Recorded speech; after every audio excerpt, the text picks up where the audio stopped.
Masami nga magdalagid sang payong. Kung wala sang payong, magdala sa mga butang asarang makaprotekta sa imo kung maabdan sang ulan, kaangay sang raincoat ukon jackets. Likawan ang trangkaso o kung anuman nga pamalatian nga nagaguluwa sa tion sang tigululan paagi sa pagpabilin nga hindi mabasa sang ulan. Magdala sang extra towel o kung tuwalya kag mga bayo bilang ilislan agud madasig nga magmalak in kasugid man nga mabasa sang ulan. Magpabilin sa mga lugar nga may atop o kung sarang mapasilungan samtang nagahulat sang salakyan. Likawan man nga mag-ubog sa tubig baha, ilabi na kung ikaw ang may pila sa tiil o kung din man nga bahin sang lawas. Ang ihi kag iban pa nga body fluids gikan sa mga infected nga sapat mahimo magtugas sang leptospirosis. Ang pag-angkon sang leptospirosis delikado o kung makamamatay. Sarang ini makatugas sang kidney damage, meningitis, liver failure, respiratory distress, kag ang pinakamalala, ang kamatayon. Kung hindi malikawan nga mag-ubog sa tubig baha, magsuksok sang butas. Mga kabombo, ini pila lamang sa mga panumdum gikan sa Bombo Radio Bacolod sa tion sang Tig-Ululan. Para sa Pambansang Radyo ng Pilipinas, consistent overall number 1 sa Bacolod, Basta Radio, Bombo!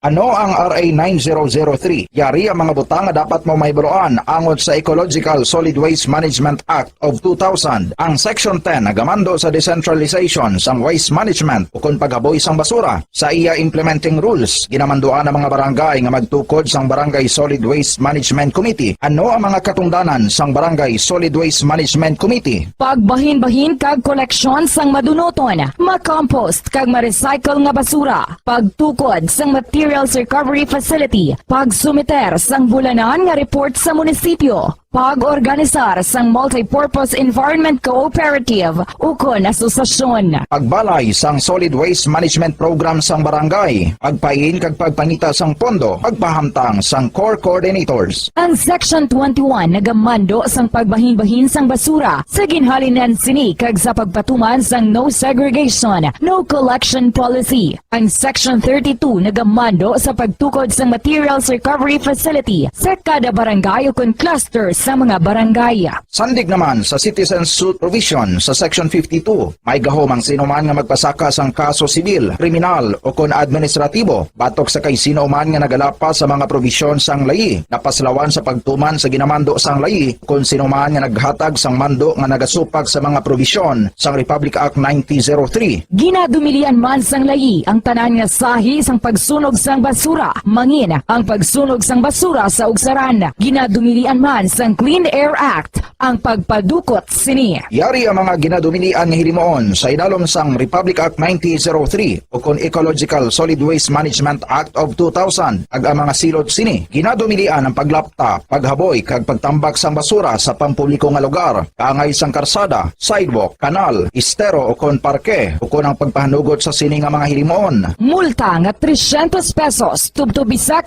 ka pesos ukon community service nga isa tubtob 15 kadlaw sa lokal nga gobyerno kung sa diin ginhimo ang paglapas ukon pareho nga silot. Ginadumilian ang pagpatigayon o kon pagpadalagan, pagkolekta o kon pagbiyahe sa mga kagamitan na may paglapas sa operasyon nga pangpanilo o kon permit sandig sa RA 9003. Ginadumilian man ang pagsunog sang basura. Silot, multa nga 300 pesos tubtob 1,000 ka pesos ukon community service nga isa tubtob 15 kadlaw sa lokal nga gobyerno kung sa diin ginhimo ang paglapas ukon pareho nga silot. Ginadumilian man ang pagpakolekta o kon pagpahanugot sa pagkolekta sang wala mabahin-bahin nga basura. Illegal nga pagpatukod sang balay sa open dump kag landfill. Silot, multa nga isa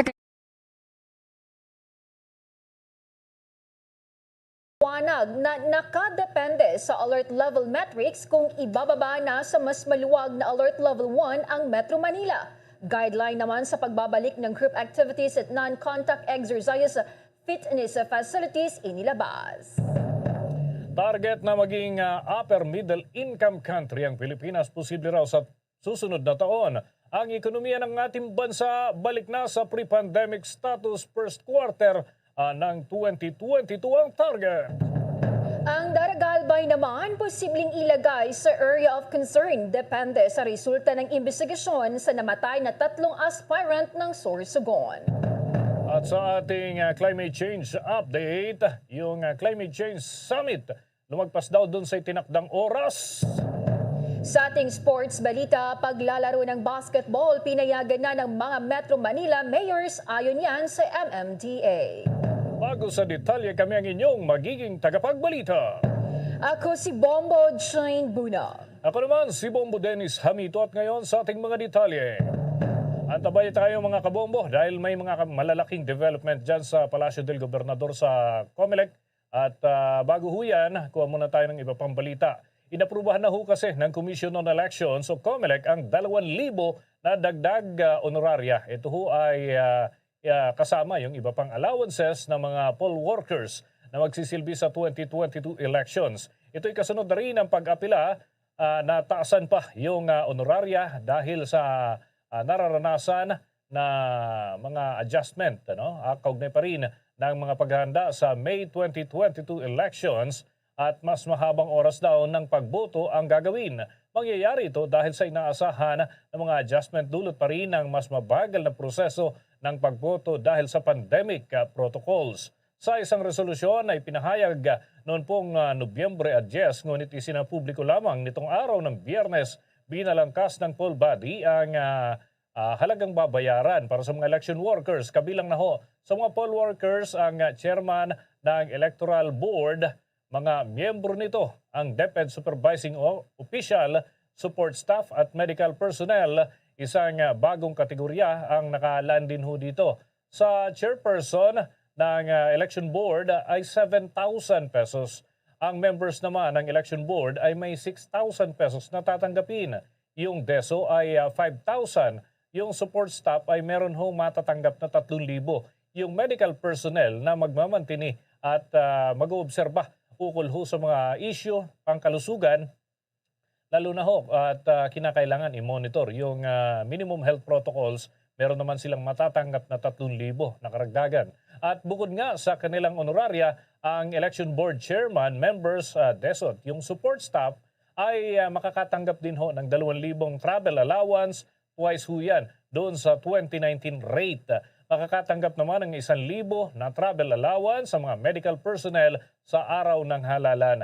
Makakatanggap din ho ng 1,500 communication allowance yung DESOT support staff na kanilang makakasama sa proseso ng pagboto ng mga kababayan ho natin. Bibigyan din ng anti-COVID-19 allowance na nagkakahalaga naman ho ng 500 piso ang bawat poll worker. Magugunitang base nga sa 2019 rates ang mga election board chairpersons sa darating ho na eleksyon ay pagkakalooban ng 2,000 na pay hike.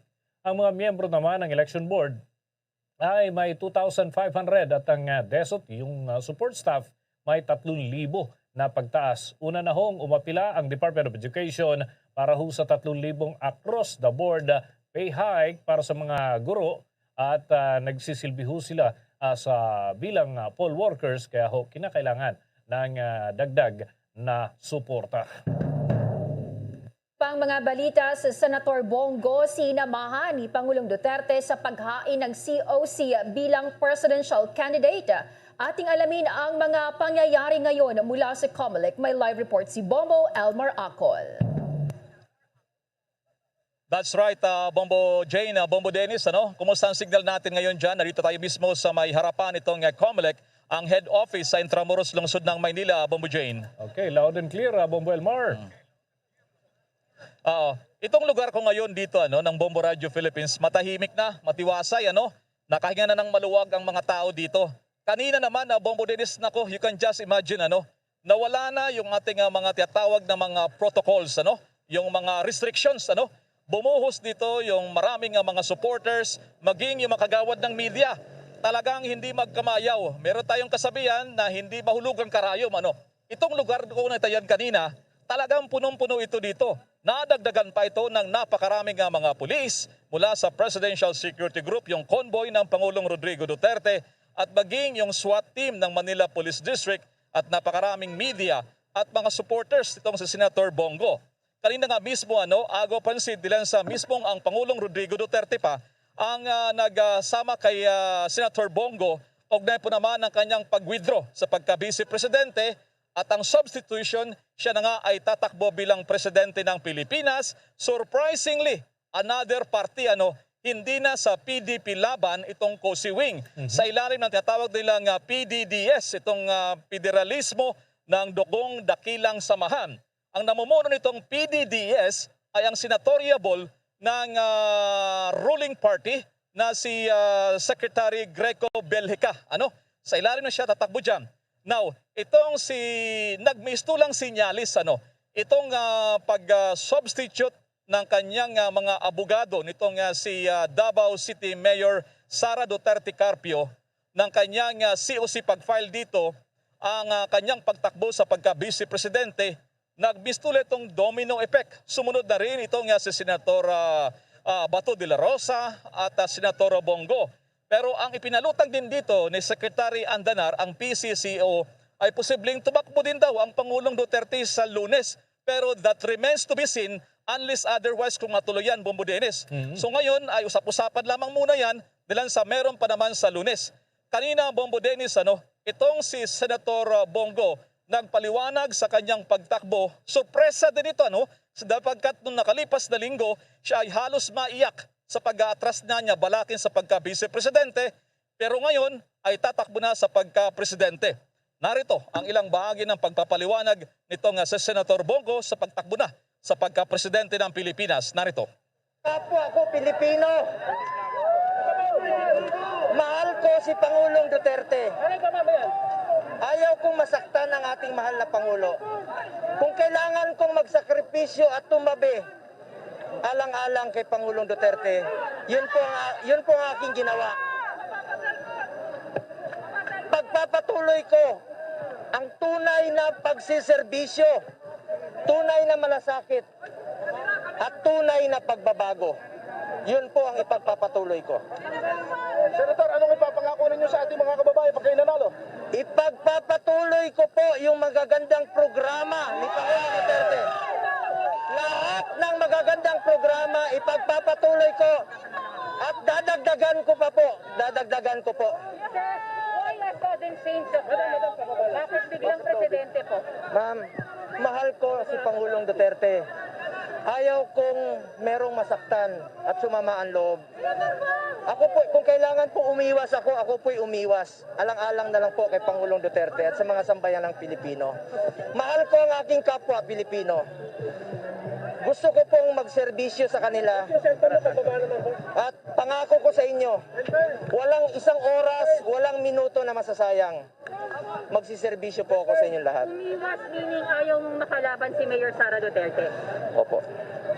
Kung kailangan, sabi ko na noon, kung kailangan kong umiwas, iiwas po ako.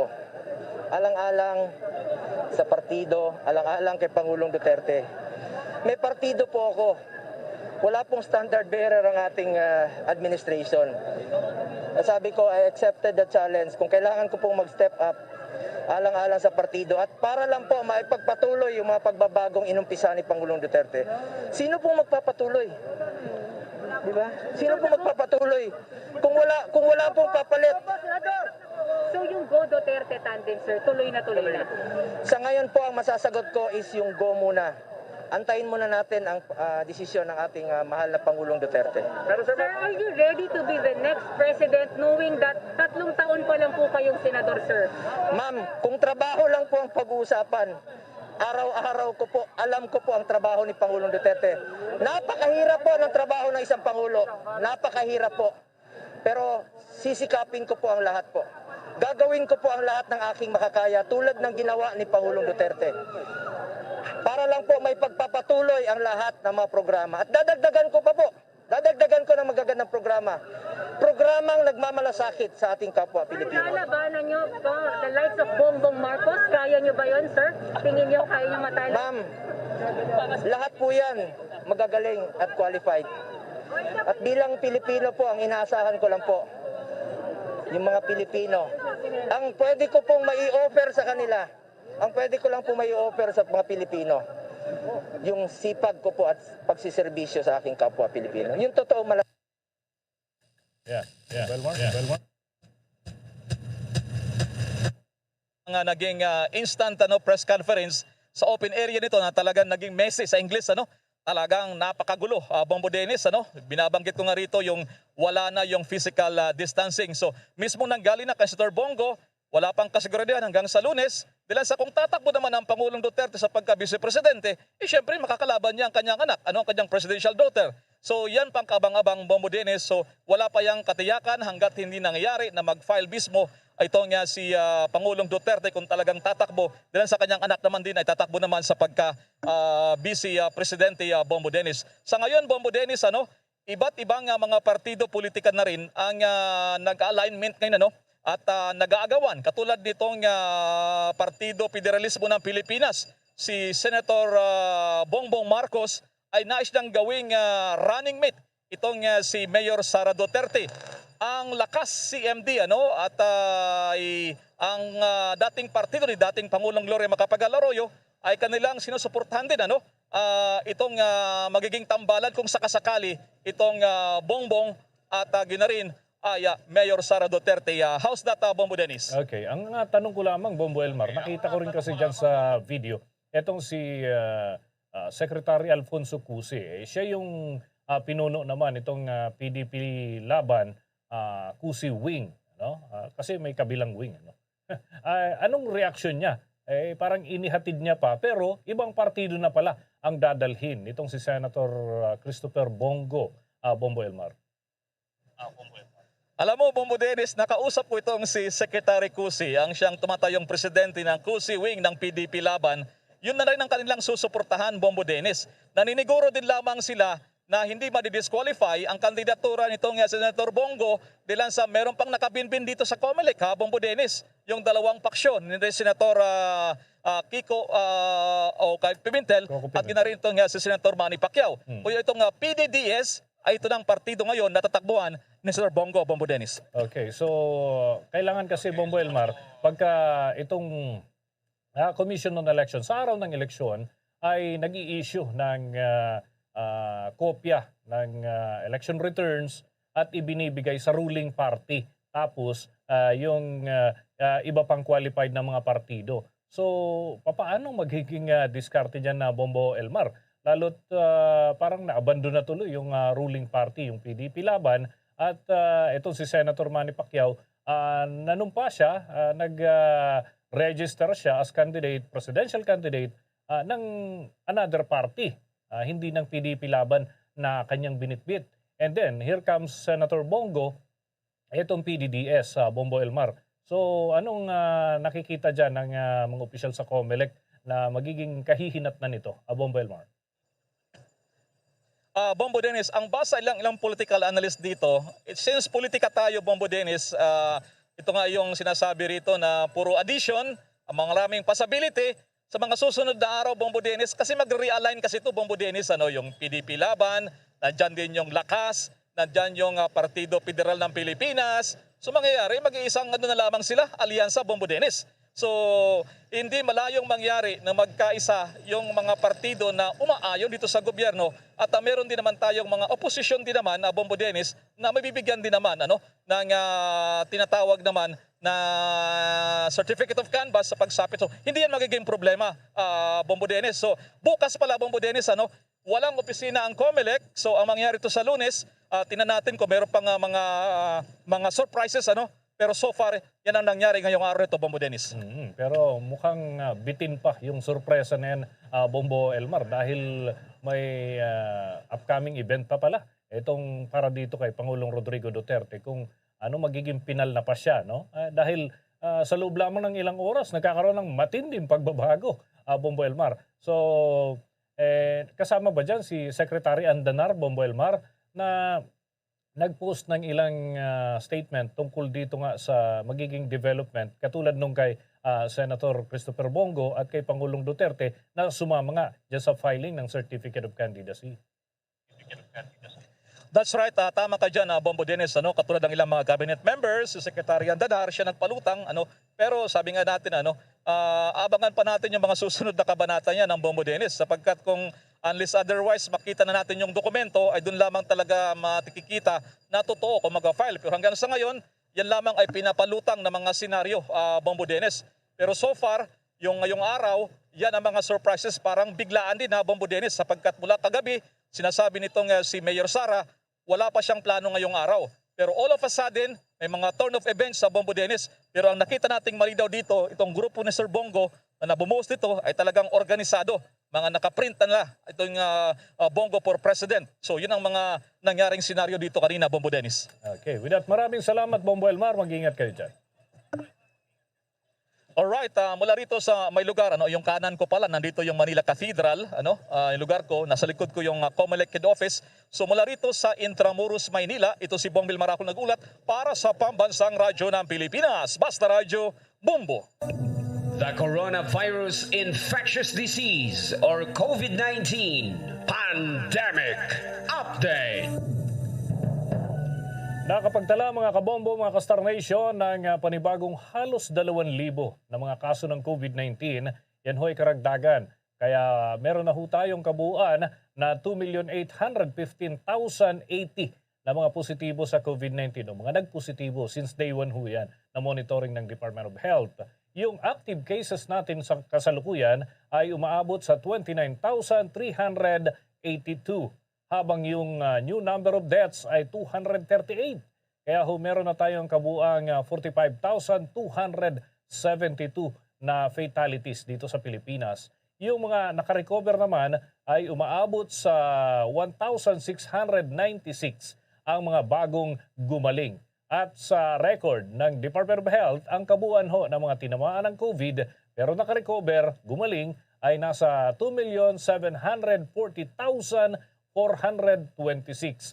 At inaasahan pa ho, ngayong weekend ay magkakaroon pa raw ng ilang adjustment dun sa pagbibilang, lalo't may ilang laboratorio na hindi pa rin nakapagsumiti agad-agad ng kanilang impormasyon mula sa kanilang mga testing centers patungo sa data repository system ng Department of Health. Sa dagdag balita, ang Department of Health ipinaliwanag na nakadepende sa alert level metrics kung ibababa na sa mas maluwag na alert level 1 ang Metro Manila. Ating alamin yan sa report ni Bombo Everly Rico. Nakadepende sa alert level metrics kung ibababa na sa mas maluwag na alert level 1 ang buong Metro Manila. Paliwanag ni Health Undersecretary Maria Rosario Vergere na kailangan munang masusing maobserbahan ang mga metrics katulad na lamang ng mobility ng mga tao, pagsunod sa health protocols at ang mga ginagawang hakbang ng mga local government units. Inaasahan umano ng kagawaran na bumaba ang mga sumusunod sa public health protocols na maaaring maging resulta ng pagtaas ng mga kaso ng COVID-19 kung kaya't patuloy na panawagan ng DOH sa publiko na patuloy pa ring sumunod sa mga health protocols upang magtuloy-tuloy na ang pagbaba ng mga kaso at maibaba na rin sa alert level 1 ang NCR. Kailangan maintindihan po ng ating mga kababayan na yung alert level metrics natin para sa alert level 1, kailangan po maobserbahan ho natin maigi kasi kailangan yung low risk ng National Capital Region, for example, kailangan masustain natin ito ng 2 incubation period. So obserbahan po natin, always remember yung mobility po at saka yung pagsunod sa minimum public health standards at saka yung response ng local governments will matter a lot. Sa pagtaas ng mobility, we anticipate na baka bababa ang atin pong pagko-comply sa minimum public health standards and that will cause an increase in the number of cases. So we remind everybody, magtulong-tulong po tayo para masustain po natin itong low risk o mababang mga kaso so that we can eventually be de-escalated to alert level 1. Samantalang matapos ngang payagan na ng Interagency Task Force sa ilalim ng Alert Level 2 ang pagsasagawa ng group activities sa fitness facilities gaya na lamang ng Zumba exercises, ipinapaalala ng Department of Health ang mga panuntunan na dapat sundin. Sa virtual press briefing ngayong araw, ibinahagi ni Health Undersecretary Maria Rosario Vergere na mga empleyado ng mga fitness facilities ay kailangang bakunado na kontra COVID-19. Para naman sa mga individual na magtutungo sa mga pasilidad gaya na lamang ng gym, ay dapat na fully vaccinated, kakibat na rin ang palagiang pagsusuot ng face mask. Kailangan din na may maayos na ventilation ng mga fitness facilities at dapat sa bungad ay may symptom screening kung saan nga susuriin ang mga individual para sa body temperature. Narito ang mga panuntunan na ibinahagi ni Health Undersecretary Maria Rosario Vergere. Unang-una, kailangan bakunado ang ating mga employees at saka yung mga tao doon sa gym na at may mga ganitong klaseng fitness facilities. Kailangan din yung mga pupunta, fully vaccinated sila. Kailangan po walang group activities na gagawin. And of course, yung safety protocols natin na kailangan laging nakamask yung mga taong pupunta sa gym. May mga engineering controls at ang pinaka-importante po yung ventilation standards. May adequate po na daluyan ng hangin. Kung hindi po magagawa, kailangan meron sila ng mga technical na HEPA filters para po hindi po nagsistay yung virus kung sakaling merong may sakit. And most importantly, meron dapat po silang symptom screening. Yung pagpasok pa lang po ng mga tao, kailangan na check nila kung may simptomas o di kaya meron pong history of exposures. Para sa Bombo Network News, Bombo Everly Rico nag-uulat para sa Pambansang Radyo ng Pilipinas. Basta Radyo. Bombo! Oras natin sa buong kapuluan, 22 minuto na makalipas ang ika-6 ng gabi.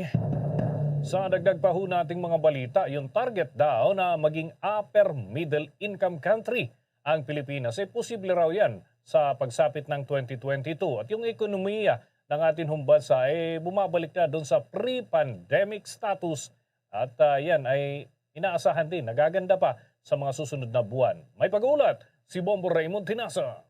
Bombo Dennis, Bombo Jane, kumpiyansa ang National Economic Development Authority o NEDA na sa wakas, pagsapit ng unang quarter ng 2022 ay makabalik na ang ekonomiya ng bansa sa tinatawag na pre-pandemic status kung saan ay patuloy yung pagsipa ng ating ekonomiya. At sinabi ni NEDA Undersecretary Rosemary Ediliona na sa ngayon ay naglalaro sa 4.9% hanggang 5% yung inaasahan natin na gross domestic product o GDP growth sa year-end o katapusan ng taon.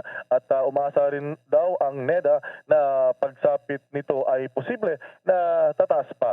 At tiwala ang opisyal na sa pagsapit ng January hanggang sa susunod mga buwan ay makakabangon tayo at balik doon sa tinatarget natin na 6% to 7% na GDP o paglago ng ating ekonomiya. Basta patuloy lamang daw yung pagbubukas ng ating ekonomiya at syempre dahil sa patuloy na pag-iingat para may pa ang kaso ng COVID-19 sa ating bansa. Na itong bahagi ng pagpapaliwanag ni Undersecretary Ediliona. So, ang year-to-date natin, nasa 4.9% na tayo. So, ibig sabihin, malapit na tayo dun sa upper end of the target. We think we will meet the target na between 4 and 5%. Actually, yung high end of the target, yes. Pero ang inaasahan namin na mas tataas pa sana sa 5%. So, kasi nakikita naman natin na patuloy ang kumbaga recovery natin itong fourth quarter, no, largely helped by the accelerated vaccine rollout. So one is mamimit natin ang targets, yan, that's for sure, and pwede pa nga natin malagpasan. Actually sa ngayon nasa mga 95% tayo ng ating pre-pandemic levels. So ibig sabihin ng 2019 na levels, no? And most probably, tingin namin kung halimbawa mahihigitan natin yung target na 4 to 5%, then baka by the end of the year, makakarating na tayo dun sa ating pre-pandemic levels. Pero ang tansya talaga namin is by the first quarter of 2022, mamimit natin yung pre-pandemic levels natin. So ibig sabihin, catching up. Yan yung bahagi ng pahayag ni Undersecretary Rosemary Edilion.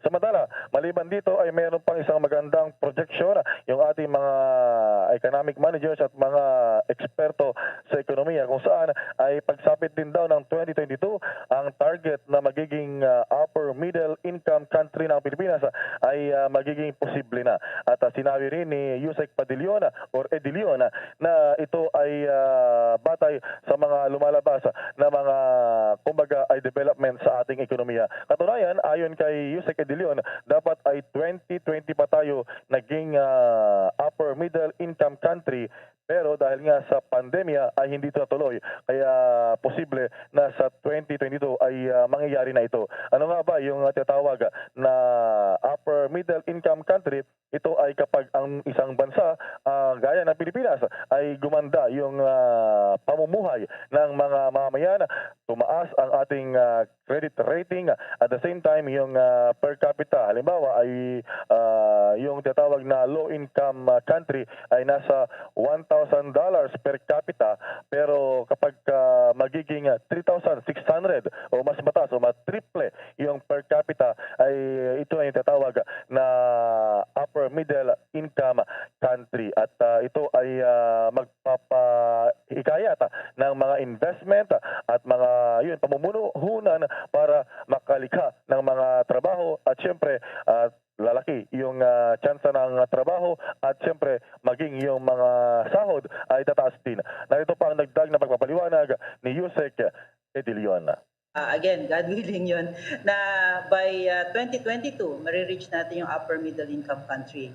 Ang ibig sabihin din kasi nito is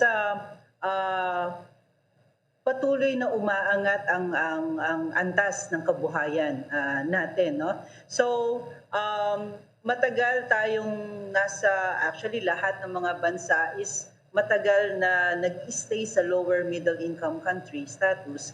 Pero kapag upper middle income country ka na, well, number one is mataas ang ibig sabihin nito, mataas ang credit rating, and you will have access to more capital. Actually, so mas matutulungan ng ating yung mga gustong mag-expand ng negosyo, kasi mas magiging maraming available na capital sa kanila, and then lesser ang cost of capital. So kapag halimbawa magiging mas marami yung investments na yon, mas marami rin yung pwedeng magiging trabaho ng ating mga kababayan. There will be more employment opportunities, and therefore, higher income para sa ating mga kababayan. So malaking bagay itong pagiging upper middle income country na to. Malaking challenge talaga, no? Yung iba, it takes several decades para makarating, kasi pag halimbawa nag $1,000 per capita income per capita ka, nasa lower middle income country ka na. Yun. Kapag halimbawa naipanik mo yan to upper middle income country, ibig sabihin mga 3,600, 3,700, medyo nagbabago yan, no? Pero ibig sabihin na itaas mo by more than mga 3 or 4 times yung iyong income per. Yan yung dagdag pa ng pagpapaliwanag ni Yusek Edilion kaugnay sa mga maganda na prospects ng ating mga economic managers sa ekonomiya ng bansa pagsapit ng 2022. Okay, Bombo Raymond? Yes, Bombo Dennis. Oo. Wala bang plano ang gobyerno na magkaroon ng direct stimulus para doon sa mga negosyante pagpasok ng 2022 para kahit papano, kumbaga, mapabilis yung pag-abot doon sa mga tina-target na kumbaga paglakas ng ating ekonomiya, Bombo Raymond? Well, yun sana ay nakapaloob dun sa hindi na ipasa na Bayanihan 3, Bombo Dennis, yung pagbibigay ng loan facility sa ating mga, lalo na yung mga small, medium enterprises. At yun sana. Pero for this time ay wala pa naman na kumbaga plano rito ang gobyerno. At ang importante lamang daw ay magtuloy-tuloy yung pagbubukas ng ating ekonomiya at kumbaga maparami yung mga makapasok sa trabaho. So yun lang naman talaga yung kailangan para kumita yung mga ating mga investors, mga negosyante, at the same time ay magkakatrabaho, kikita ang bawat manggagawa, Bombo Dennis, para may ikot na pera doon sa ating merkado at mentras ay papalo at sisipa yung ating ekonomiya, Bombo Dennis. Okay, may iba lang ako, Bombo Raymond, diyan ka naman sa Malacanang, wala ba kayong nadinig na mga prior information bago itong nagmistulang, well, talagang nakakalito ng mga development dyan sa Commission on Elections sa Bombo Raymond. Kay Pangulong Duterte, doon sa plano ng kanyang anak at iba pa na mga impormasyon tungkol dito sa kanilang plano sa politika, Bombo Raymond. Well, yung yung hakbang nitong si Mayor Sara Duterte, Bombo Dennis, ay medyo expected na yan. Kumbaga inaasahan natin na talagang ang mangyayari ay Bongbong Marcos, Sara Duterte tandem. Pero ang wala tayong impormasyon, kumbaga nagkagutan talaga nung mismong ang kanyang kanang kamay, itong si Senador Christopher Bongo ay maghahain sa pagka-presidente. At meron pang sinasabi na by Monday nga ang mag-file ang Pangulo naman sa kanyang pagkakandidato bilang vice-presidente. So talagang ibig sabihin niya, lalabanan niya yung kanyang anak.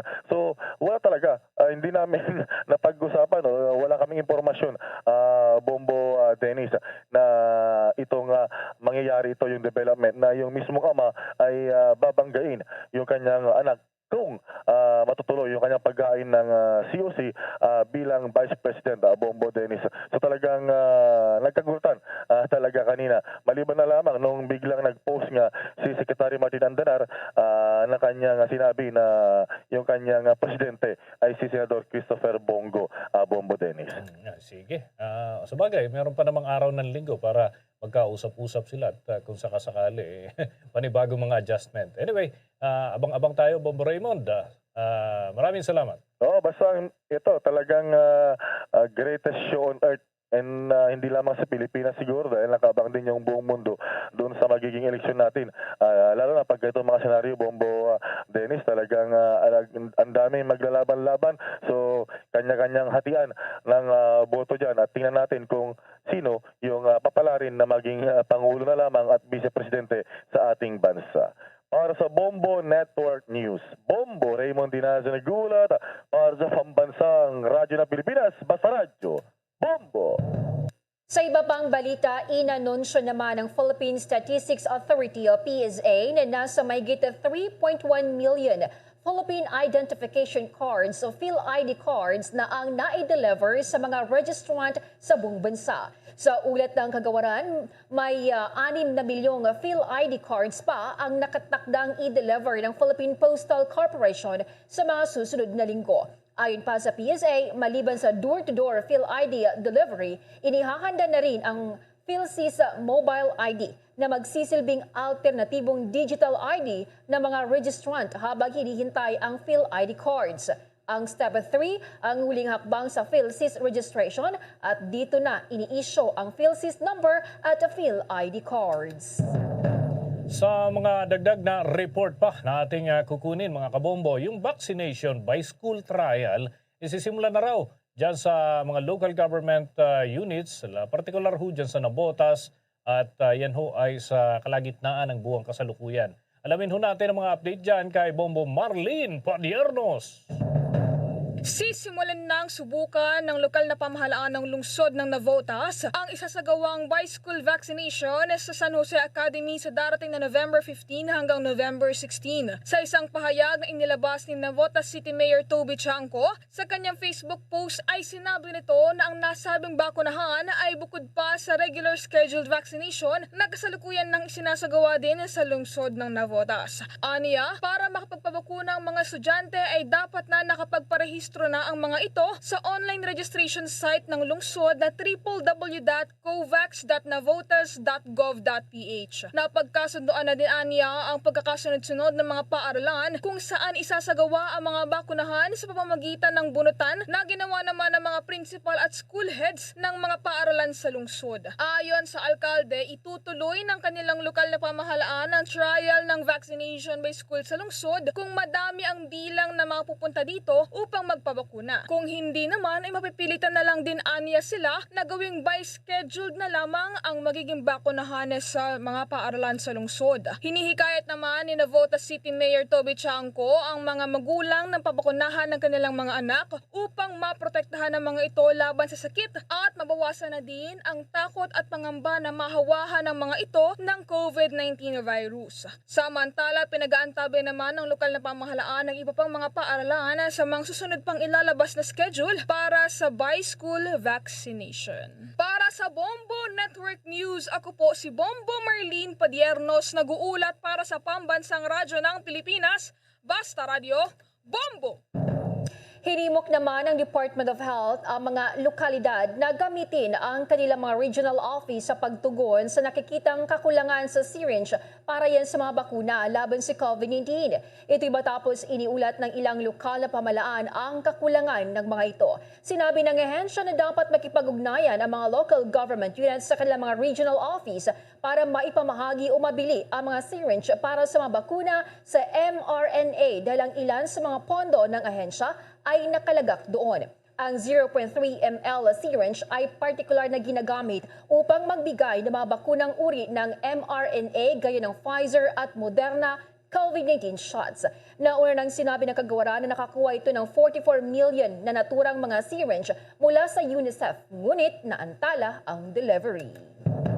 Samantala, sinusulong ni Presidential Advisor on Entrepreneurship, Joey Concepcion, ang pagkakaroon ng bakuna bubble sa labas ng National Capital Region. Layunin daw nito na maiwasan ang mga granular lockdown sa bansa sa susunod na taon. Iginit ni Concepcion na kailangang makamit ng mga rehiyon ang vaccination rate na katulad ng sa National Capital Region. Sinabi naman ni Interior Undersecretary Pimaco Densing III, mapapabilis ng pagbabakuna sa pamamagitan ng bakuna bubble ang pag-recover ng economic activity sa mga komunidad sa labas ng Kalakang, Maynila. Samantala, inanunsyo naman ni National Task Force Against COVID-19 Chief Implementer Secretary Carlito Galvez Jr. na posibleng ideklara bilang working holidays ang 3 araw na National Vaccination Days na gaganapin mula Nobyembre 29 hanggang unang araw ng Disyembre. Ayon kay Galvez, ang National Vaccination Days na tatagal ng 3 araw ay naglalayon na makapagturok ng nasa 15 million doses ng bakuna kontra sa COVID-19 upang makamit na ang target na 54 million fully vaccinated Filipinos pagkakatapos ng taong kasalukuyan. Samantala, umapila naman si Senator Christopher Bongo sa pamalaan na bigyan ng karagdagang cash incentives ang mga bakunadong Pantawid Pamilya Pilipino Program o 4Ps members para mahimok ang mga natatakot o nagdadalawang isip na magpabakuna laban sa COVID-19, imbis na sila ay pilitin at takutin. Sinabi ni Senator Go na ang lahat ng kwalipikadong miyembro ng 4Ps ay dapat fully vaccinated para makatanggap ng karagdagang insentibo. Ayon pa nito na chairman ng Senate Committee on Health, sa paraang ito nainganyo na silang magpabakuna. Nabigyan pa sila ng dagdag na tulong. Nauna rito, kinontra ni Go ang panukalang no vaccine, no subsidy policy sa pagsasabing ito ay hindi makatarungan. Anya, wala dapat persahan ng pagbabakuna para lamang sila ay mabigyan ng tulong ng pamahalaan. Handa na sa pagsisimula ng kanilang limited face-to-face classes sa Nobyembre 15 ang 10 paaralan mula huyan sa Indigenous Peoples o yung IP community sa 3 munisipalidad ho ito sa lalawigan ng Zambales. Bilang paghahanda pa rin yan sa darating na pasukan ay sinisiguro ng Schools Division Office ng Zambales, mga principal at iba pang mga stakeholders na maayos sa mga silid-aralan. Paglalagay ng mga alcohol, hand sanitizer at wash facilities, pati na yung pagsasayoso ng learning materials na gagamitin para sa mga mag-aaral. Tiniyak din ng kagawaran na maipapaskill sa mga silid-aralan ang mga poster na naglalaman ng mga panuto, yung mga panuntunan, mga direksyon at mga lituntunin upang patuloy na masunod pa rin ang ipinapatupad na health and safety protocols sa mga paaralan.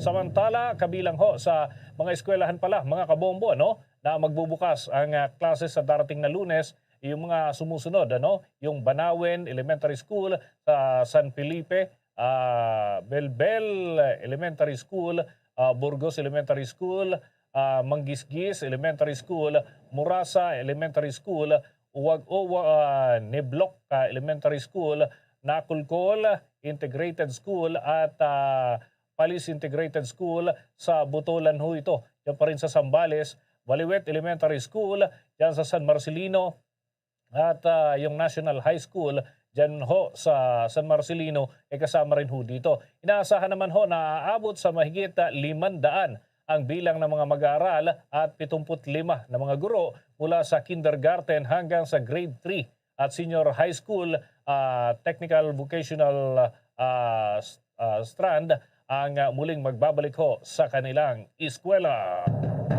Inihayag naman ng Cebu Pacific Air na muling bubuksan ito ang pagkuha ng mga cabin crew habang naghahanda ito para sa pagtaas ng travel demand at pagbawi ng sektor ng turismo. Sa isang pahayag, sinabi ng kumpanya na pinapataas nito ang kanilang network na nagbibigay ng pagkakataon para sa airline na kumuha ng karagdagang cabin crew, habang ang mga paghigpit sa domestic travel ay patuloy na lumuwag at mas maraming destinasyon ang muling magbubukas. Muling hinimok ni Felix Lopez, ang Vice President ng People at Admin at Cebu Pacific, ang mga dating cabin crew na mag-apply habang airline ay naghahanda para sa recovery.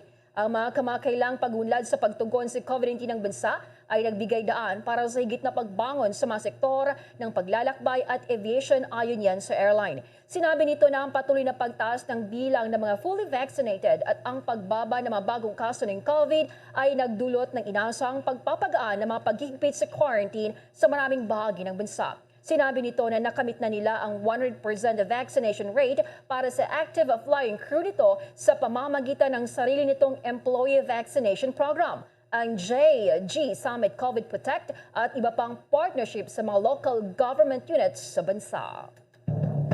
Inilunsad naman ng lokal na pamahalaan ng Makati City ang pagbubukas na ng first wave ng job vacancies para sa puspusan na konstruksyon at pagpaplano para sa Makati Intra-Subway MKTR project. Sa isang statement na sinabi ni Makati City Mayor Abby Binay na makakabuo ang nasabing project ng 10,000 na mga bagong trabaho para sa construction at operation ng train system nito. Hindi pa anya kasama rito ang iba pang mga karagdagang trabaho na mabubuo naman kapag lumabas na ang resulta ng transport system sa lungsod. Kabilang sa mga job vacancies ay itong para sa Specialist of Engineering Technology Department at yung manager para sa Engineering Technology Department, iba pang mga opisyal at tauhan para sa survey, mga trabaho po ng mga engineer, electrician, engineering technicians, administrative personnel, office driver, logistic personnel at chef. Dagdag pa ng alkalde na ipaprioritize sa nasabing job hiring ang mga residente ng Makati City, ngunit bubuksan din niya ang naturang job hiring para sa mga hindi naman taga rito pero qualified sa mga posisyon na inaalok para sa nasabing 22 job vacancies. Sa balitang politika, nakatakdang muling bumisita sina Partido Reforma Chairman at Standard Bearer Panfilo Ping Lacson at ang kanyang running mate na si Senate President Vicente Tito Soto III sa Pampanga bukas, araw ng Linggo. Ito ay para sa press conference kasama ng mga miyembro ng media bago ang kanilang ikapitong online kumustahan activity sa Lowe's Group Event Center sa San Fernando City. Inaasahang mapag-uusapan dito ang malaking pagbabago sa kanilang political ticket kasunod ng opisyal na anunsyo ni Partido Reforma Senatorial Aspirant Paulo Powi Capino hinggil sa kanyang voluntaryong pag-alis sa 2022 Senate race.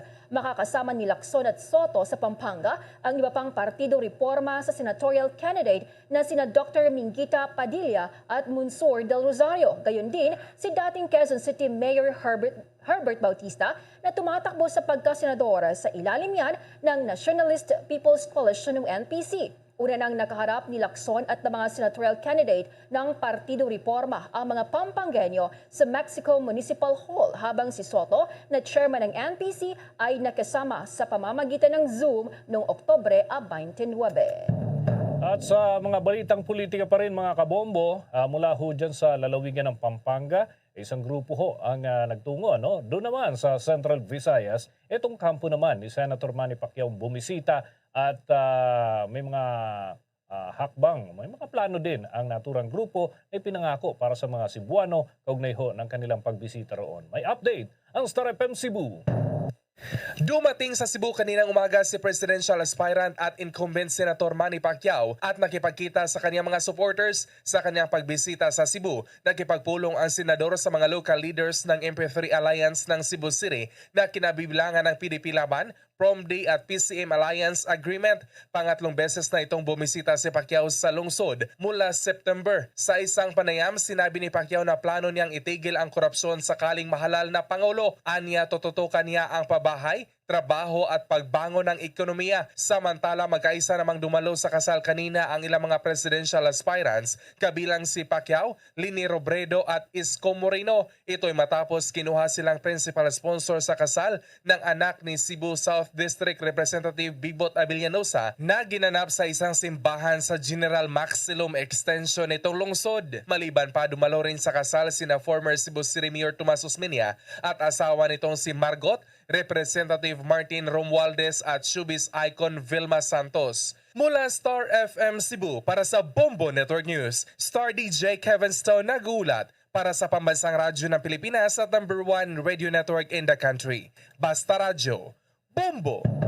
Samantala naman ang Daraga Albay, posibleng ilagay sa area of concern. Depende yan sa resulta ng investigasyon sa namatay na 3 aspirant ng Sorsogon. Ating alamin ang report ng Bombo Radio, Ligaspi.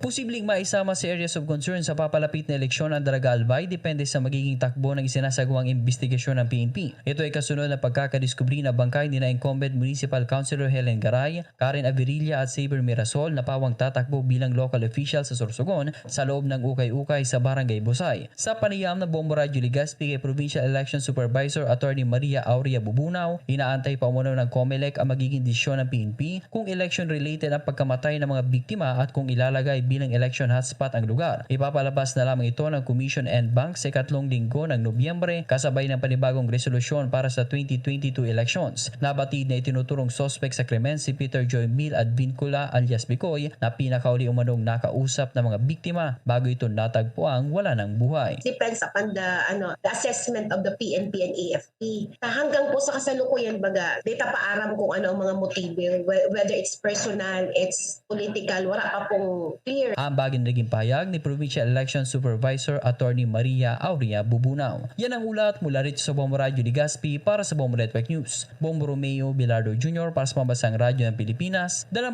radio network in the country, Basta Radyo. Bombo! The COP26 or 2021 United Nations Climate Change Conference. Update! Lumagpas sa itinakdang oras ang COP26 sa UN Climate Talks sa Glasgow, Scotland. Sinusubukan pa rin ng mga negotiators mula sa halos 200 bansa na gumawa ng isang kasunduan kaugnay sa climate change. Kasama sa mga sticking point ay ang pag-phase out ng carbon, mga subsidy sa iba pang fossil fuel at tulong pinansyal sa mga mahihirap na bansa. Ang COP26 Summit ay itinuturing na isang malagang pagtitipon-tipon upang subukan at panatilihin ang pagtaas ng temperatura sa 1.5 degrees Celsius at limitahan ang mga sakuna gaya yan ng baha, wildfire at pagtaas ng level ng dagat. Ngunit ang kasalukuyang mga pangako ay walang naging development.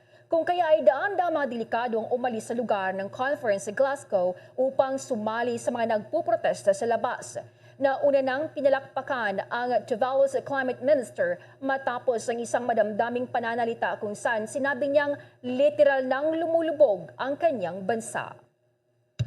Bombo Sports News.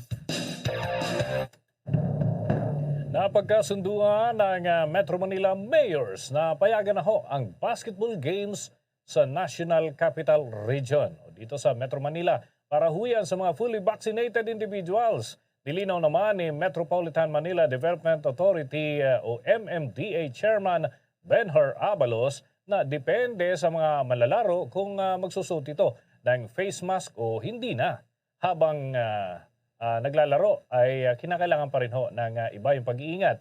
Paglilinaw ni Abalos na maaari pa rin na gawin ang mga aktibidad indoor at dahil hinihintay pa naman nila ang approval ng Interagency Task Force kaugnay ho sa mga mas detalyado pang mga detalye para dito para sa outdoor basketball events. Magugunitang nauna na hong pinayagan ng Interagency Task Force ang pagsasagawa ng non-contact group exercise kagaya na ho ng Zumba at iba pa na mga aktibidad na kadalasan ay ginagawa sa malalawak na mga lugar. Bombo Entertainment News. Ang pelikulang hango sa pananalasa ng Super Typhoon Yolanda tampok sa 2021 Metro Manila Film Festival. May detalye ang Star FM Bacolod. Kasunod ng inilabas na listahan ng official entries ng 47th Metro Manila Film Festival kung saan pinili ang mga pelikulang may potensyal sa takilya, ay masaya ang mga finalists, lalong-lalo nga at sa mga sinihan na ito maipapalabas. Sa panayam ng Star FM Bacolod kay Direk Joji Alonso, direktor ng isang entry na pasok din sa 2021 MMFF na ang Whether the Weather is Fine ni na Daniel Padilla at Charo Santos. Sinabi niyang hango ang storya ng kanilang pelikula sa epekto ng Super Typhoon Yolanda at isang malaking karangalan na mapanood na ito sa Pilipinas. This is the aftermath of Typhoon Yolanda.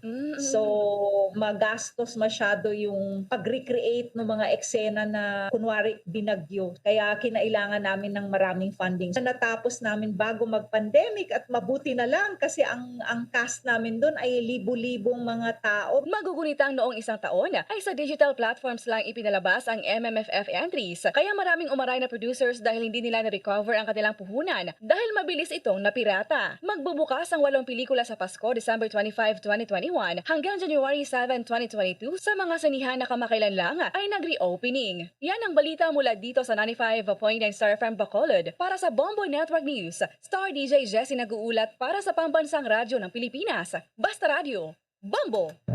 Ang Pinoy filmmaker naman na si Maria Dayan Ventura humakot na ng 22 awards sa kanyang pelikulang Your Color. May pagulat naman ng Star FM Iloilo. Patuloy ang paghakot ng awards ng multi-awarded European debut film na Your Color ng Pinoy filmmaker na si Maria Dayan Ventura, kabilang na ang latest na nasungkit nito na Best German Feature sa Berlin Film Festival at Best Director sa International Film Festival Manhattan. Sa kasulukuyang bilang, nasa 222 awards na ang nasungkit ito mula sa mga film festival mula sa Asia, Australia at Amerika. Ipapalabas ang nasabing pelikula sa Pilipinas sa December 8, 2021. Ang Your Color ay kwento ng pagkakaibigan ng dalawang binatilyo na iniwan ng kanilang German hometown para mamuhay sa Barcelona, Spain, kung saan ang kanilang kapalaran na kagustuhan na hinamon ang kanilang matibay na pagsasamahan. Ito ay sinulat, produce at sa direksyon ni Maria Dayan Ventura. At yan ang balita mula dito sa 99.5 Star FM Iloilo. Ito si Star DJ Roxy para sa Pambansang Radyo ng Pilipinas. Basta Radyo, Bombo! Bombo Business News. Nakamba na naman na muling magkaroon ho ng dagdag bawas sa presyo ng mga produktong petrolyo sa pagsapit ho ng 15 o 16 ng Nobyembre hanggang 22 ng kasalukuyang buwan at ngayong taon. Pababa sa 70 sentimo hanggang piso ang presyo ng kada litro ng gasolina. Samantala, wala namang inaasahang magiging pagbabago sa presyo ng diesel. Matatandaan na noong Nobyembre 9 ay nagkaroon din ho ng piso na bawas presyo sa gasolina habang nasa 60 sentimos naman ang naging rollback sa presyo ng kada litro ng diesel. Bombo Business News is brought to you by Queen City Development Bank. Samantala, sa mga nag-aabang sa palitan ng piso kontra sa foreign currencies, mga kabombo, mga ka-Star Nation, ay nanatili pa rin ho ang palitan ngayon. Ang US dollar may katumbaso na 50 pesos and 18 centavos at yung Singaporean dollar may katumbaso sa atin na 37 pesos and 06 centavos. Hong Kong dollar 6 pesos 44 centavos. Yung euro ay 57 pesos and 47 centavos. Ang Saudi Arabian Rial 13 pesos and 38 centavos batay sa data ng Bangko Sentral ng Pilipinas. The Bombo Foreign Exchange Rate Update is brought to you by Queen City Development Bank. Bago tayo magtapos, ang Bombo Radio Philippines po ay naganyaya sa lahat para sa samang-samang panalangin. Narito ang Oratio Impirata. Merciful and compassionate Father, we come to you in our need to seek your protection against the COVID-19 virus that has disturbed and even claimed lives. We ask you now to look upon us with love and by your healing hand, dispel the fear and sickness and death, restore our hope and strengthen our faith. We pray that you guide the people tasked to find cures for this disease and to stem its transmission. We thank you for the vaccines developed made possible by your guiding hands. Bless our efforts to use these vaccines to end the pandemic in our country. We pray for our health workers that they may minister to the sick with competence and compassion. Grant them health in mind and body, strength in their commitment, protection from the disease. We pray for those afflicted.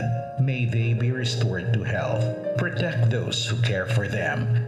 Grant eternal rest to those who have died.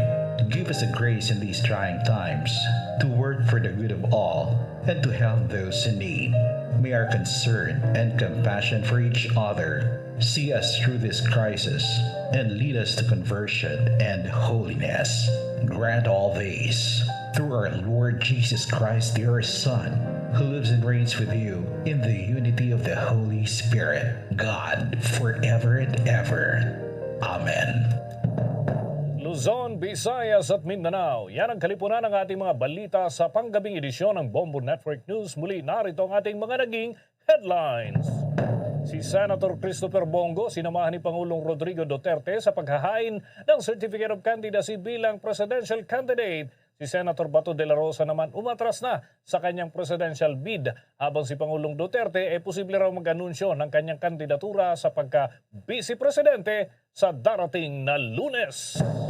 Ang Department of Health naman ipinaliwanag na nakadepende sa alert level metrics kung ibababa na sa mas maluwag na alert level 1 ang Metro Manila. Mga guidelines naman sa pagbabalik ng group activities at non-contact exercises sa fitness facilities inilabas. Target na maging upper middle income country ang Pilipinas, posible raw yan pagsapit ng 2022.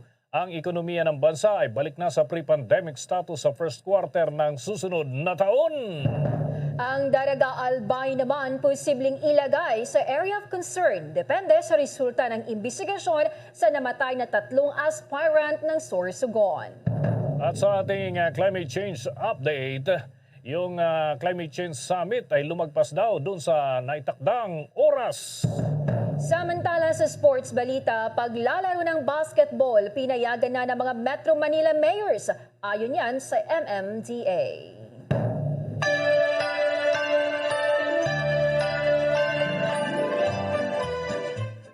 At ngayon mga kabombo, mga ka-Star Nation, sa ating Christmas countdown, 42 days na lang at Pasko na.